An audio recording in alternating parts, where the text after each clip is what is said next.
Hi there, you are listening to the Guitar Speak podcast. My name is Matt Wakeling, and thank you so much for joining me for Iconic Albums number 6. Now today I'm joined by my friends Rob Rhodes and Gabor Josika, and we go a little left field checking out the Primus album from 1993, Pork Soda. This episode is brought to you by The Pedal Movie, a feature-length film all about effects pedals created by the music gear marketplace Reverb.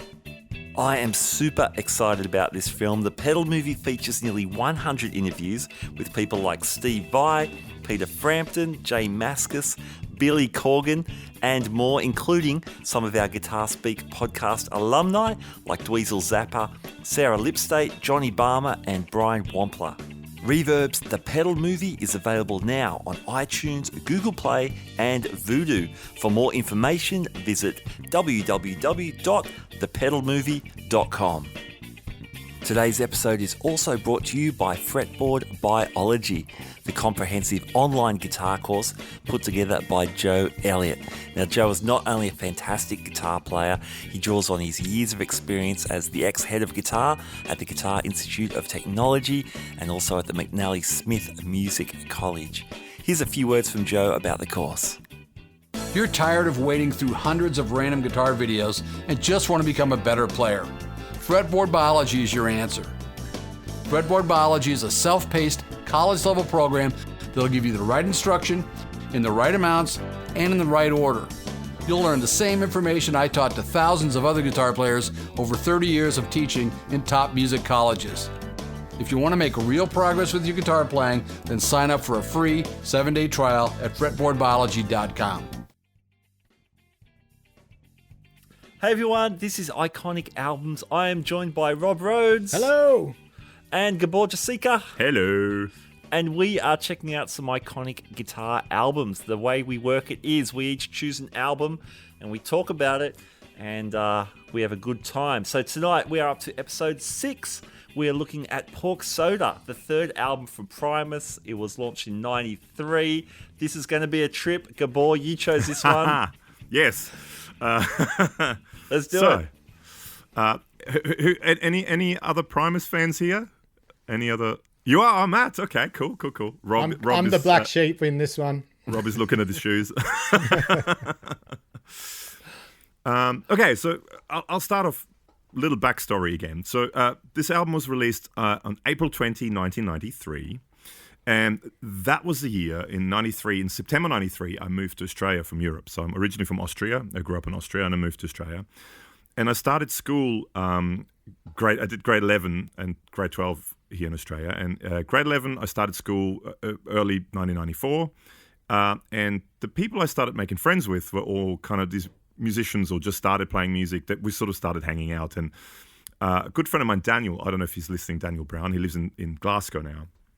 He was a massive Primus fan, and that album was sort of newish at the time, and that's all he would listen to at the time, and he sort of got me into it.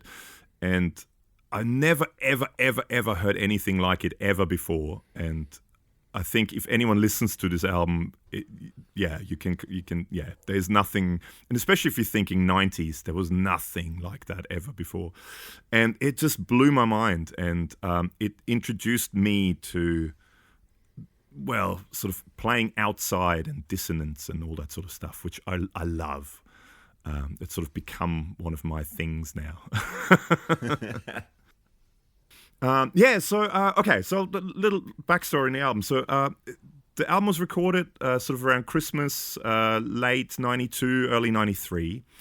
And Primus just came off doing massive tours after their Sailing the Seas with Cheese album, which was sort of their first major label album, and they were quite a big underground band in the sort of San Francisco area, but Sailing the Seas with Cheese kind of made them quite big worldwide, and they did a massive tour, I think about almost 2 years of almost non-stop touring, and they got back and they had sort of contractual obligations to record a new album. And Les Claypool, the bass player and sort of front guy, and when you think of Primus, everyone thinks of Les Claypool. He was really burnt out, didn't want to go into a recording studio, so he actually bought a ranch, a farm, outside of San Rafael in California, and built a recording studio there because he didn't want to go to a recording studio. He didn't want to have to deal with, the secretaries as you walk in and all that stuff and people. He wanted a relaxed sort of atmosphere. So he built his studio, which later got the name Rancho Relaxo. And from then on, pretty much everything Primus and Les Claypool related was recorded at Rancho Relaxo outside of San Rafael in California. So the band... and quick... Another backstory on the band, actually. So they were a massive underground band that sort of formed in the mid-'80s. But it was a different a different drummer, different guitar player. So the only guy who's sort of from the original lineup is Les Claypool. They had a different drummer called Jay Lane and a different guitar player called Todd Huth. And later on, there was an album released by a band called Sausage, which actually was the original Primus lineup. They kind of reformed later on and recorded an album called Sausage. Anyway, so that was the original band, right? And then it was just before they kind of got their first major label in '89. Guitar player Larry Lalonde joined, and drummer Tim Alexander, who, little side note as well, Tim Alexander was actually original drummer for A Perfect Circle. And he plays on maybe one or two tracks on the first album, but he again then left and other drummers came in. But he was... Anyway. So why I'm sort of saying that is because the first two albums that Primus released, all the songs that were on those albums, Frizzle Fry was the album, and Sailing Caesar Cheese, and it had a live EP called Suck on This, which was a live recording, and it had another EP called Miscellaneous Debris, which was all covers, like a Rush song and a Peter Gabriel song, and like... but anyway, all the songs on the two previous albums were songs written with the previous lineup. So most of the guitar parts were all done by the previous guitar player, or written by the previous guitar player, Todd Huth. Pork Soda was the first album where Larry Lalonde, the guitar player, who's been at the time with them for 3-4 years now, there was the first album where he actually was he wrote his guitar parts. Okay. And his style really came out, and I love the guitar playing on this. It's again, with Primus, everyone thinks Les Claypool, everyone thinks bass, and amazing bass player, amazing drummer too, killer rhythm section. But the guitar playing is it's the kind of the glue that holds the band together, in my opinion. And I just love that dissonance and all that kind of quirky stuff that Larry Lalonde does. I don't know. So Matt, you said you've been a Primus fan or like Primus. What's sort of your what are your thoughts on all that? Well, yeah, I mean, all that backstory is fascinating. All the musicians that they went through until they settled on this, which is perhaps the longest Primus lineup now. These three guys. Yeah. So I was in the band in the early '80s, and the bass player in that band, who was a good friend of mine, Tony Dunford, he used to make mixtapes for me. So in my band, there was a 4-piece, like a power trio plus vocals. We all loved Living Colour, but apart from that, we all had these really disparate things that we're into. So the bass player made me these mixtapes. So he got me into bands like Fishbone. Oh, cool, Told me about this little band called Pearl Jam. He says, you've got to buy Pearl Jam 10. I did. I hated it. About 2 years later, I loved it and never stopped loving it. Exactly the same. I don't know what was wrong with me. But yeah, and Primus was another one of the bands that he showed me. So yeah, I got into them. I found it's interesting. I was trying to work out, why did you choose this record? Because the first two records were... I don't know if accessible is the right word. That's probably not the right word. None of it is accessible, no. But the first two, they seem to be a bit more structurally together. Stuff like Jerry was a race car driver and those hits. MTV hits. Yeah. But like Rob's choice from last week, the Deep Purple album Stormbringer, it's a little bit of a left field thing. So when I hear you talking about Larry Lalonde, this being his first record of him making his own real statement, that totally makes sense. Yeah, and it's to me, it's a really dark album too. So Primus, I mean, because Primus is a very kind of quirky, and if you guys remember the next album, actually, Tales from a Punch Bowl, had that Winona's Big Brown Beaver song, which got lots of rotation on MTV as well, with that film clip where they were all in those sort of plastic cowboy outfits. It's all kind of quirky, silly stuff with those guys. But that album is really dark as well. And that's part of that I think I like about this as well. I seem to be drawn towards kind of that kind of little bit darker music. I like that. I don't know. I always kind of enjoy that. But yeah, it's a killer album, and I just love the guitar playing. Also, just going back to sort of the way with the recording, there's very little information on the recording because they recorded in which is what they wanted, in privacy at their own studio. But so from some of the little interviews I sort of read and remember is basically, because Les Claypool is sort of the main guy in the band, and he writes the majority of the songs, and so the way it usually works is that the bass and drums, they record pretty much everything, and then they would sit in the studio, and Larry would just play along to the songs and just jam along to it, and they would record everything, and then he'd say he'd sit in a little booth and he'd look out, into the other room through the window and see the guys playing pool or something. And whenever he'd see them look up, this sounded good, he'd go, okay, this is the part. And that's basically the part he picked for the songs.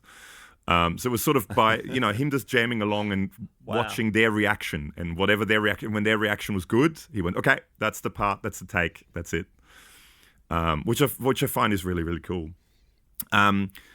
So it was around when Pork Soda came out, around that time. Prior to that, Larry Lalonde was mostly playing Strats, and he did a similar sort of thing to the Van Halen thing, because I think he was quite a big Van Halen fan as well.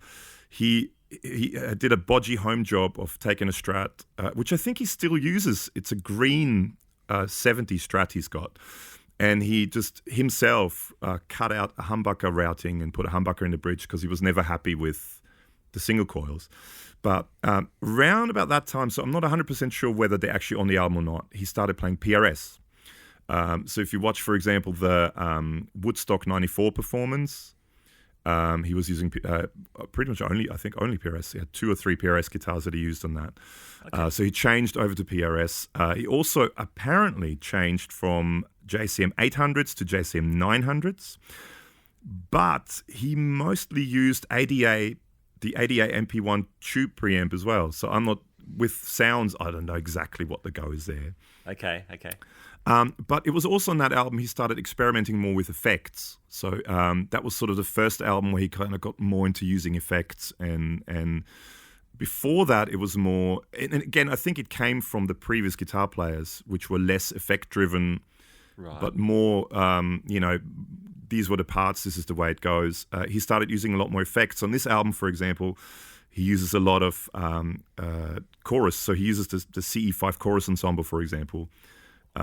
He uses Boss DD3 distortions. He usually has 2 of them, one for a slower delay, one for a quicker delay.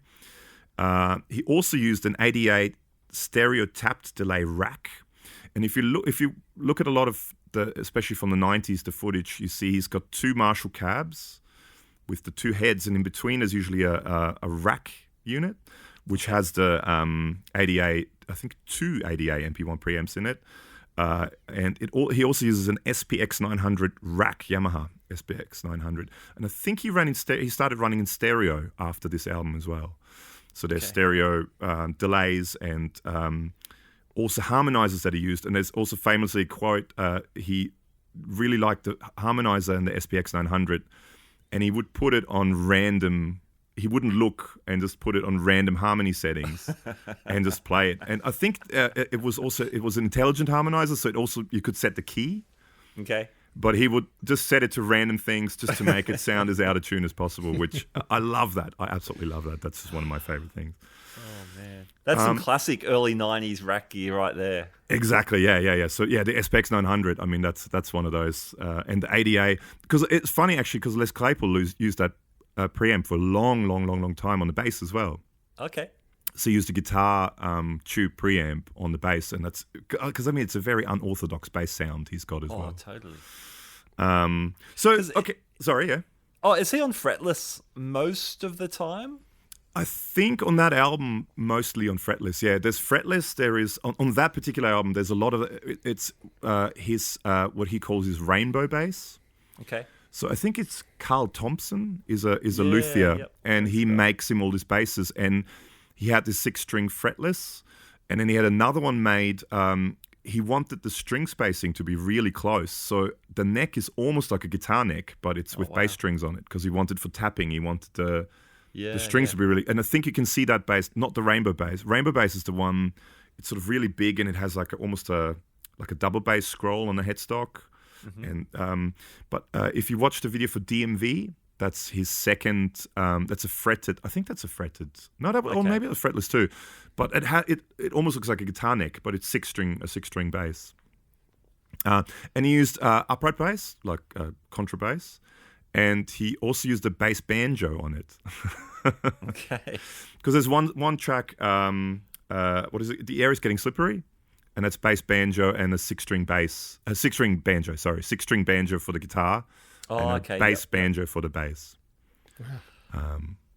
But so Rob, how about you? Your Primus, what do you know about Primus? Look, Primus for me is very secondhand. And more like background experiences because in 93 I'd already left high school and was out working well and truly sort of playing. Then my younger brother played guitar as well, and he was listening to all this stuff. So it's kind of in the background. His crew were all, Primus t-shirt wearing, Mr. Bungle t-shirt wearing. So that sounds like my kind of crew. Yeah, and I would hear all that stuff all the time. So it was kind of like this background soundtrack to my brother's life at that time. And my memory that comes to mind from this album is I would come home late on a weekend after being, hanging out in parks and service stations with my mates. And the Mr. Crinkle clip would come on Rage and it would freak me the hell out every single time. I'd be like, no, man, I can't do this now. I can't do this. So that was all done in one shot, one take. Yeah. That's a one take. That's such a cool video clip. So I forced myself to face my fear and I watched the clip last night. It's no less freaky, but the stuff going on in the background is like pure genius. Like that one camera, one shot. Yeah. Prior to OK Go's, treadmill clip. It was really cool. And I was reading some stories behind that clip, and the guy that directed it is just freaking out the whole time because like, how am I going to make this happen? But they pulled it off. The story behind Mr. Crinkle is that was actually a name that Faith No More's drummer Mike Borden used to use as his alias when he checked into hotels. Yeah. So that's what Mr. Crinkle's about. And he's actually he plays sneaky drum bits here and there on quite a lot of Primus albums. Oh wow, cool! And he may even be in the video because apparently a lot of the Bay Area, San Francisco Bay Area bands, they were asked because they were all friends. And I mean, again, we talked about it with the Joe Satriani album. Larry Lalonde got guitar lessons of Joe Satriani as well. Yeah. And famously, Les Claypool auditioned for Metallica after Cliff Burton died. Oh, wow. Because I believe they went to school together. Kirk Hammett and Les Claypool went to school together or something like that. They were sort of childhood friends. And he came in and he basically played the guitar and bass part slapped. And for whatever, I don't know, maybe it was Master of Puppets or something like that. He actually played both parts on the bass. And they just kind of laughed and went, I mean, we'd love to, but no. Oh my God. But yeah, so there is apparently there's a lot of cameos from a lot of the guys in Faith No More, possibly even Metallica in the background of the Mr. Crinkle clip. Ah, cool. Yeah, and that one guy on fire, and it's a very, very cool thing. So if anyone hasn't seen it out there, go and watch it. Yeah, it was. It took a lot. Let's just say it was about 1 o'clock in the morning when I'd worked up enough. I thought, yeah, what a better time to watch it than right before bed. Thankfully it didn't eat into my psyche and I slept okay. But my other memory of this record was just about every bass player from 93 to 95 or 96 would play My Name is Mud at every sound check, at every rehearsal. I'd be like, can we get to the song? And it's like, nah, they're like, got to play that bass line. I just got to, and I heard that so many times because by about 94, I was working in a hotel and it was a live music venue and had a lot to do with booking the bands in and stuff. So a lot of the original bands that we'd have on nights would come in and the bass players would do the same thing, plug in, play My Name is Mud for their sound check. So it was definitely very, very prominent at that time where I grew up. And My Name is Mud is in the vernacular. Like, I think every one of my mates, musician mates, we walk around and just at a random time, someone will go, My name is Mud. Like it's just there. And like, yeah. So it has, as much as it is very alternative and very sort of out there, they definitely found a way in. Yeah. To the point where now they're on T-shirts in general pants. Yeah. Well, they've sort of become this sort of cult band. Yeah, absolutely. I mean, this album, I believe, it never sold much more than 1 million copies, which, I mean, 1 million copies, I mean, I wish I could have ever sold 1 million copies in my life, but it went platinum in 97. So, I mean, 1 million plus copies it sold. They never were massive... they never sold massively, but they always had, they were massive live band. People always used to go, always sold out wherever they went. And they're just one of the cult following bands. And they were on Interscope Records, which Jimmy Iovine, well, everyone knows who Jimmy Iovine is these days. Yeah. Who early on in his career, who produced Tom Petty, U2, Patti Smith, Stevie Nicks, like all those artists, and then went on to his own, amazing career by starting Beats and all those sorts of companies and Apple Music. I think he's the current CEO of Apple Music, if he hasn't stepped down recently. Okay. Crazy. Part of The Voice, all those shows. He's probably the biggest record company executive in the world. Yeah. To think that he was, his record company at the time signed them. And actually, quite smart from Primus and Les Claibol. He actually started his own publishing company called Prawn Song, which was a take on Swan Song from Led Zeppelin. Cool. But Prawn Song, still up until this day, they own a lot of the rights to all their songs. So they sort of they went through record labels, but a lot of the publishing stuff they still did themselves. So they still own most of the rights to most of their songs. That's great. Which was a smart move from a very early stage. So it's the last bastion, right, in the industry is getting publishing. Yeah. Man, it was such a fertile time too, the early 90s. You think of all these different bands that came out via grunge or post-grunge. There was just such an acceptance of these widely disparate bands that were producing stuff. And besides some of the bands we've mentioned, crazy stuff. The next wave of ska was about to kick in. Hair metal was gone, but a lot of industrial stuff was coming in, and amazing time. We'll take a short break and we'll come back with some standout tracks from Pork Soda. I hope you are enjoying today's interview. Now, this podcast is brought to you by The Pedal Movie, a feature-length film all about effects pedals created by the music gear marketplace Reverb.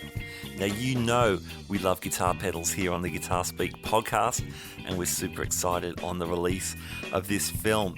The Pedal Movie explores how effects pedals and their builders have shaped modern music and guitar playing over time, from the fuzz pedal experiments of the Rolling Stones and Jimi Hendrix through the shoegaze and indie rock of the 90s and up to the modern day use of effects.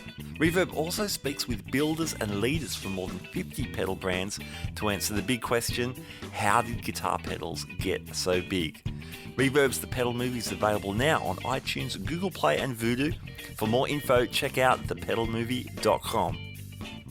Today's episode is also brought to you by Fretboard Biology, the comprehensive online guitar course put together by master guitar teacher Joe Elliott. Now, I was a beta tester for the course, and as a music educator myself, I was very impressed by the logical layout and format of the course. Heavyweight guitarists such as Brett Garsed and Greg Koch have also endorsed the program, so check it out at www.fretboardbiology.com. Okay, back to our interview. All right, we are back. I'm with Rob Rhodes and Gabor Josika. We are talking Pork Soda, the third album from Primus in the early 90s. Gabor. Okay, well, I was going to ask you guys, standout tracks. Well, I'll go first because I'm probably going to be the quickest. Okay. First of all, being probably the only vegan on this panel, pork soda was a difficult digestion for me. Just thought I'd throw that joke in there. No pigs were harmed in the making of this album. No, that's right. Yeah, so not really my wheelhouse, but the standout track for me was Hamburger Train. Oh, the instrumental, yeah. Okay. Yeah, and it's probably the drum groove that got me like the most. He's a killer drummer, Tim Alexander. Killer drummer. Yeah, and it was it really it was reminiscent of the Police to me. Like that was able to bring me in from that sort of influence. So it had that real Stuart Copeland thing and the oddity of some of those instrumentals that the Police used to play with Andy Summers and yeah. It was kind of a crossover for me. So that was the real standout for me. Other than that, obviously, My Name is Mud's worth a listen. But definitely Hamburger Train stood out to me. Oh, cool. And what about you, Matt? I had Hamburger Train as well. I think, the groove as well. And the slap part, the bass part. It was the drums and the bass really just locked in for a while. Yeah. A lot of the record to me, it feels like Tim Alexander? Tim Alexander, yeah. Herb, they call him, yeah. Yeah, Herb. He's just laying it down, and he sort of needs to because the other two guys are a little bit everywhere. Yeah. Plus the vocal. It's he's like the... I know you said the guitars glued it together for you. For me, it was just this... The drums were kind of... it all... what I meant is sort of melodically, I think, a lot of it, the guitars sort of glued it together. But yeah, he's an amazing drummer. And I think they work... Les Claypool and Tim Alexander work together so well. Yeah, definitely. So, I loved Hamburger Train. And then Lalonde, he's just going nuts for 8 minutes. So sometimes it's crazy guitar. Sometimes it just sounds like sound design. And I dug that. I think that was a live, from memory, from reading it somewhere, that was a live jam in the studio. They just all sat together. And I think he said by the end, because he used the trem quite a lot on the guitar, the guitar was completely out of tune. And he was just sort of trying to find notes that roughly made sense. It sounds like he's doing that for a lot of the record. He's finding stuff. Well, for me, like I love, for example, like just my standout tracks. If you listen to the song, My Name is Mud. Rob was mentioning before, everyone talks about the bass. But if you really listen to what the guitar plays, it's just so bizarre. But it's this sort of, for me, it's that kind of, that's what I mentioned with glue. It's that kind of glue that makes the song, without it, the song would be sort of nothing really. The guitar, that kind of, and for example, so my Name is Mud, for example, what he did was he had he either used, and again, not 100% sure, a DoD FX55B Super Distortion, or a Boss DS1, or a Boss DS2, one of those. And he actually puts that before the wah, and then he has the wah, and then that goes into a distorted amp. And that's how he gets that really super saturated wah kind of sweepy sound. And if you really listen to what he plays, or that sort of, I guess, I don't know, would you call it verse? Not the bit where the guitar comes in, the My Name is Mud bit. He does what he does a lot. He does is I think you'd call him octave displacements. So where he plays, he plays. If you really listen to a lot of the stuff he does, he plays a lot of open strings, and then hammers on to notes really high up on the neck. So he plays, instead of playing like in the octave of the open strings, he plays up an octave or up 2 octaves from the open strings, which gives it that extra dissonance. So if you listen to, and lots of tritones, so lots of flat fives and stuff like that. But if you listen to that, and also, for example, a song like Bob, which is a very dark song, really, which is about the friend who hung himself in the doorway of his apartment where he lived. But the guitar in that is just brilliant. The verse guitar, again, it's all these hammer-ons from open strings to notes fairly high up on the fretboard, and using very dissonant notes. But without it, if you listen to it without it, there's this massive hole in the song without it. And to me, that kind of stuff just grabbed me, and it made me interested in sort of this whole idea of outside, playing outside, and not necessarily playing to a key, but playing more to a vibe, and playing, even if the notes are completely out of tune and completely dissonant, it adds to the vibe of the song. Yeah, he's taken it out pretty hard, yeah. So like I said, I was listening to Living Colour, and obviously Vernon Reid's doing a lot of that stuff too, but he's doing it more from some sort of theoretical standpoint. He's thinking chromaticism, or he's thinking altered scales and that sort of thing. Whereas Lalonde's not. He's really subverting probably every lesson he ever had with Joe Satriani. Yeah. And it's cool. I dig that. Hey, I also really liked the tune The Old Diamondback Sturgeon. Okay, yeah. The Fisherman Chronicles or whatever it is, part 3. Yeah. And the bass, it reminded me a little bit of Phil Lesh, like that Grateful Dead kind of thing.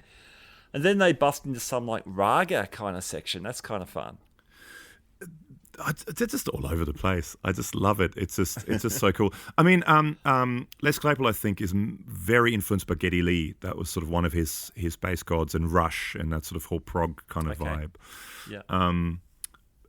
They did on that. They had an EP called Miscellaneous Debris. I think they covered 1 or 2 Rush songs on that, and possibly later on another. There was another EP that released later on with covers. Okay. And I think they even did a Metallica cover on that. Anyway, later on, but I just love the way what they do and how all over the place they are. And, the bass with a trem bar on it. So yeah, it's just so cool. Awesome.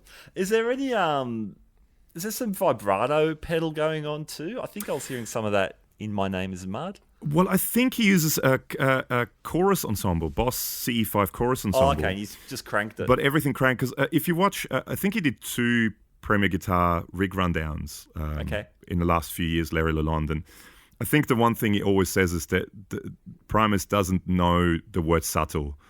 If he uses effects. And in all honesty, that's sort of, in a lot of ways, my mantra for effects and stuff as well is, you want to hear the effect. You don't want it to be in the background. You don't want it to be subtle. You just want to crank it. And I think he has their chorus ensemble, everything cranked. Yeah. To get that sound. But then also, I guess he had the SPX 900. I don't know if there's a vibrato sound on that.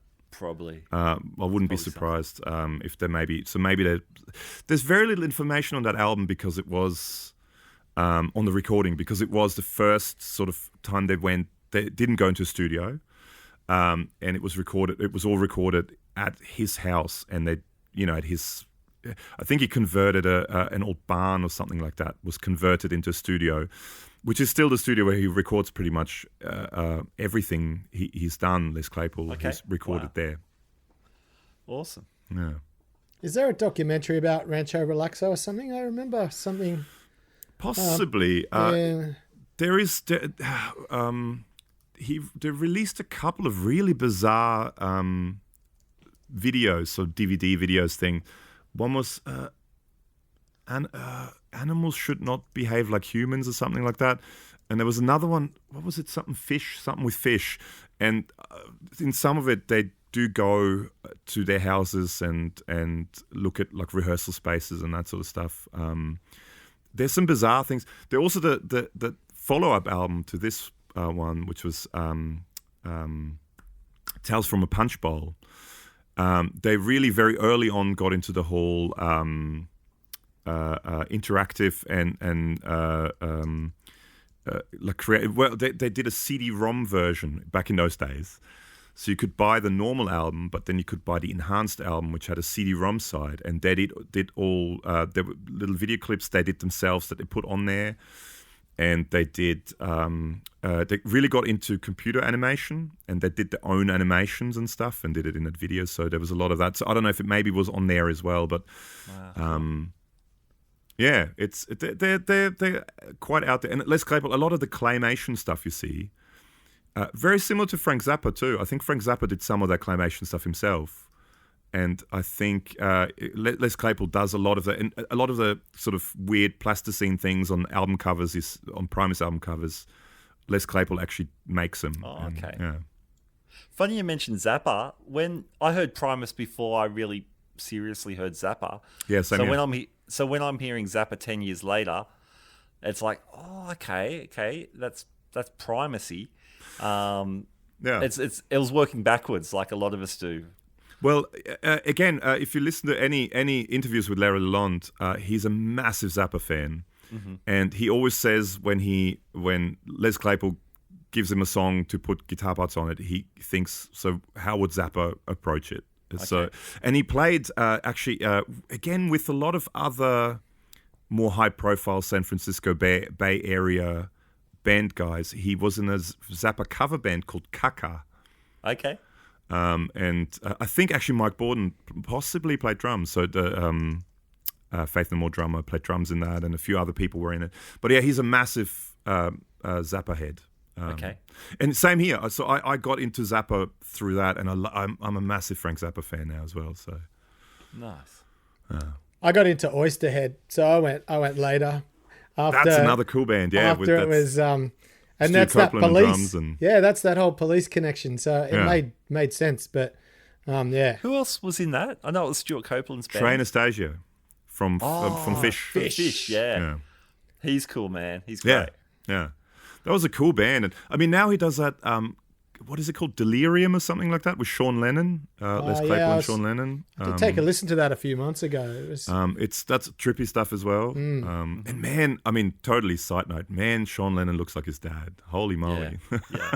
I know. I think he was on Mark Maron's podcast WTF, and that's when he was talking about that project with Les Claypool, and I went and checked the album out, and yeah, it was an interesting listen. Yeah. So I mean that's to me like I said, that was it was one of the albums that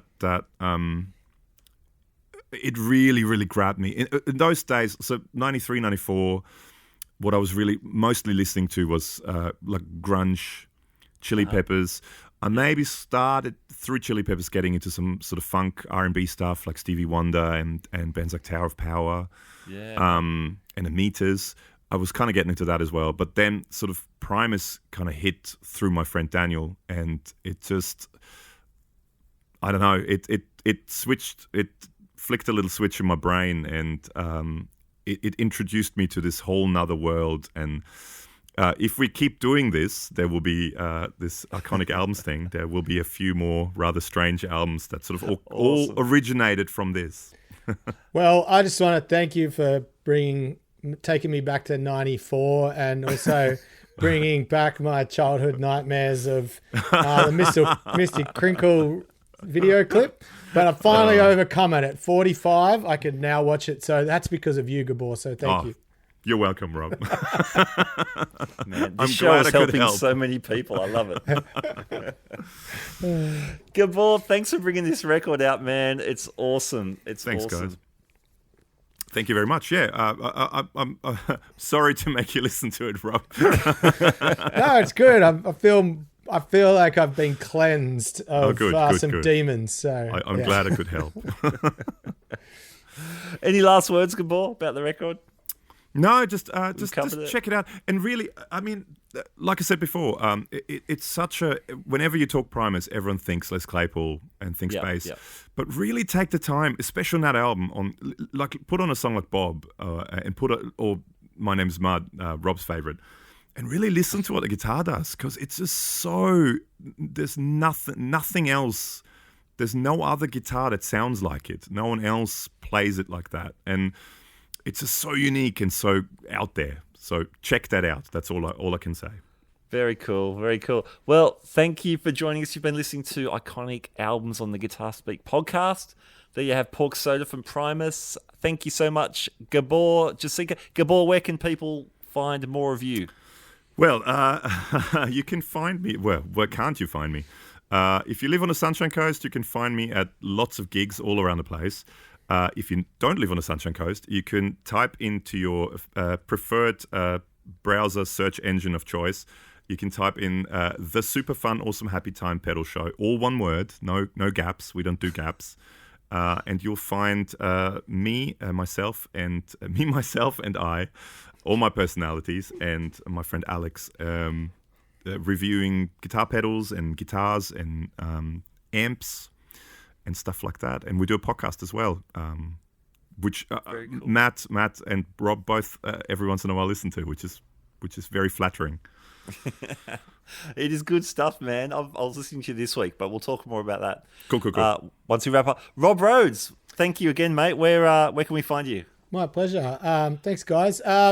So my band Living in the 70s. I might give a plug to our river cruises. If you're on the Gold Coast or the Sunny Coast, go to roadtripevents.com and you can check out when all our cruises go. It's a good day out. Relive in the 70s, out on the water, international water rules. So make of that what you may, but we are COVID safe, of course.